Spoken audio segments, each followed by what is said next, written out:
Your property taxes are too high. I know you've been thinking it. You got your winter tax bill and you're wondering, is this right? You're about to get a yellow piece of paper in the mail, or maybe you already did, that says this is not a tax bill across the front. This is a very important piece of paper because it tells you what your taxes are going to be for the next year. And you have a very short and critical period of time to appeal your taxes if you're being overcharged. So in this video, I'm going to detail how to read your assessment notice, how to know if you're being overcharged, how to know if you should appeal, and when and how to do it. Let's get started. From what I have seen, they look the same throughout the state of Michigan. So whether you are watching this video in a different year or you own property in a different municipality, this video should still be relevant and give you the required information necessary to interpret your tax assessment notice, and also give you further instructions on how and when to appeal your property. So let's start up at the top left corner. This is who sent you the assessment notice, in this case, the city of Detroit, and their address. Over to the right, the parcel identification area. Parcel code number is also called tax identification number. It is a numerical way to represent and identify your property outside of the common address, like 123 Main Street, or however the post office recognizes your property. That will be here. And then over in this quadrant, the owner or person named on the assessment roll, you want to just make sure that that information is correct, that the name and address, because you want to make sure that you are getting your assessment notices and your tax bills in a timely manner. If you have the neighborhood enterprise zone tax abatement, you will have 2 of these forms, and you just want to make sure that both of them have the correct contact information on them, because sometimes that is not always the case. Now let's move over to the principal residence exemption area. We are going to be concerned with this homeowner's principal residence. I'm not going to talk about these other exemptions because I don't know what they are. I'm a residential real estate agent. And so homeowner's principal residence, 100% means that you occupy 100% of the property as your primary residence. If you lived in a duplex, it might say 50% because the other half of the property is occupied by a tenant. And so you just want to make sure that this represents what your property actually represents. So if it is your primary residence, or if it is not, then it would say 0. And if this is not correct, then you want to work with the assessor to get it corrected. Moving down to legal description, this is another way to recognize your property outside of the regular mailing address. This is going to refer to the lot and the subdivision, when the property was originally created from most likely farmland.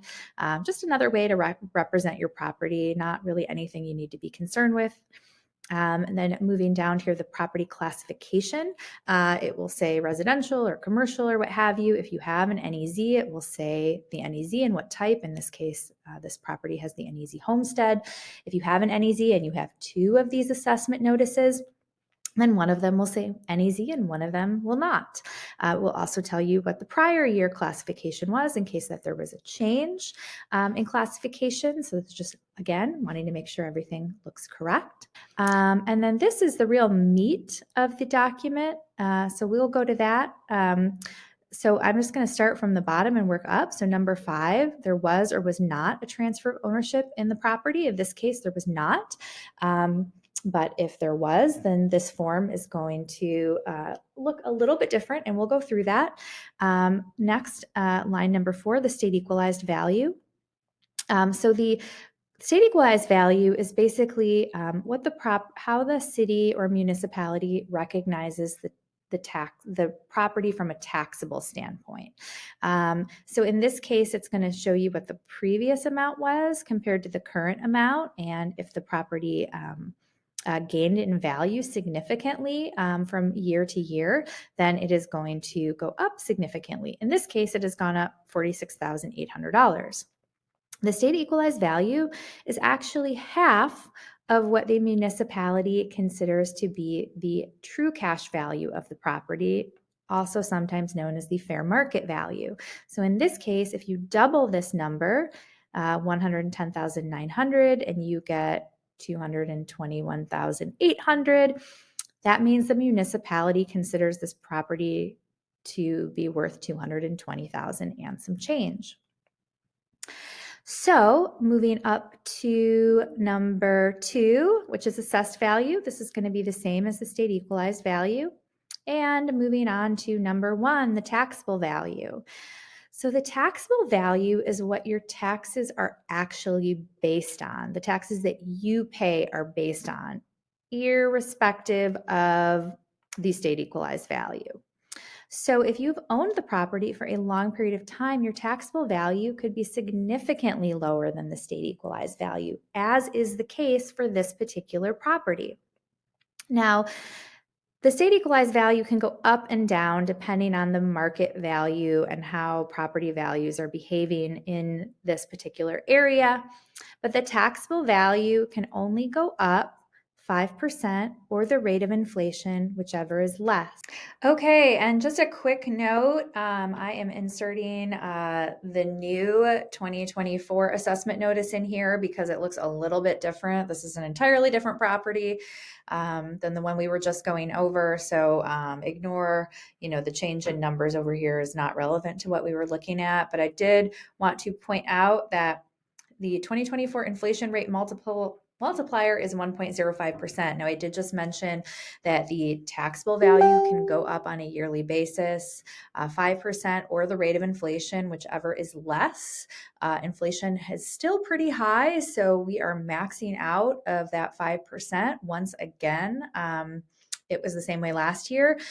So if you were to take this taxable value, multiply by 5%, and then add whatever number you get to this number, you would get this number.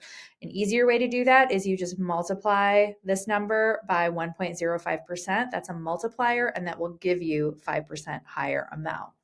So just wanted to pop in and give you a quick update. This line used to say 1.05 or 5%, and I think that was a little confusing. So I am glad that they have just simplified that so it's much easier to understand starting this year.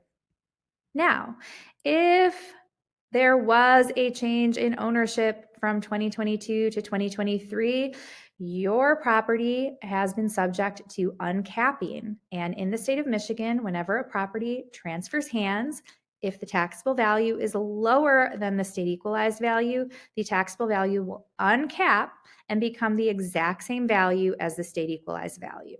And then next year, it can only go up 5% or the rate of inflation, whichever is less, regardless of how much this number jumps.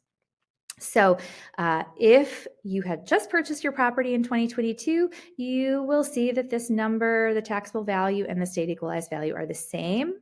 And you will probably see a much bigger number here to reflect not only the increase in value of the property, but also the uncapping. If this is a giant shock to you, then you probably were not understanding how our assessments and our tax system works in the state of Michigan. It's usually predictable what the uncapping of the property will be, not always predictable how much the property value has increased from year to year. So it's definitely something to be mindful of when buying a property. Make sure that you ask a real estate professional to help you interpret that, and also to check with the city assessor to see what kind of information they can give you. So, should you appeal your property taxes?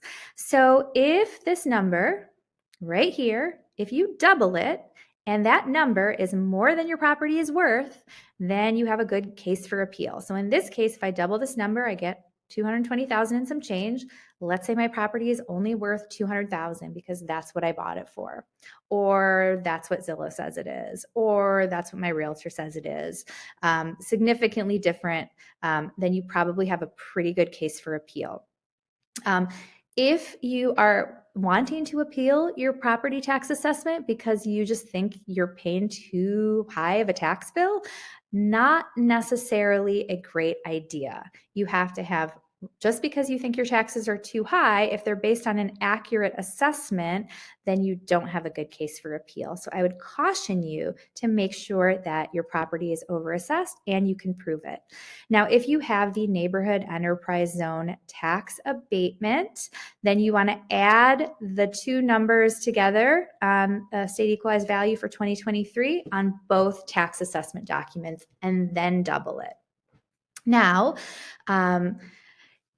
if you are not planning to sell your property this year, then your taxes are only going to be based on this number. Even if your property is overassessed, it's not going to affect your tax bill.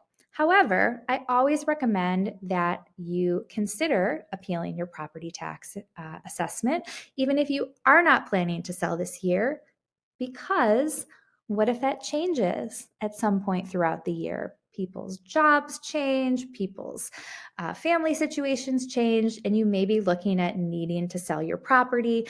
And it's always best to be transferring a property to a new buyer based on an accurate assessment. If the property is overassessed, then the buyer now has to deal with having to appeal their property taxes a year from now. It's not always that desirable. It's just easier if you were to take care of it. So I always recommend, if you are overassessed, to consider appealing your property tax assessment.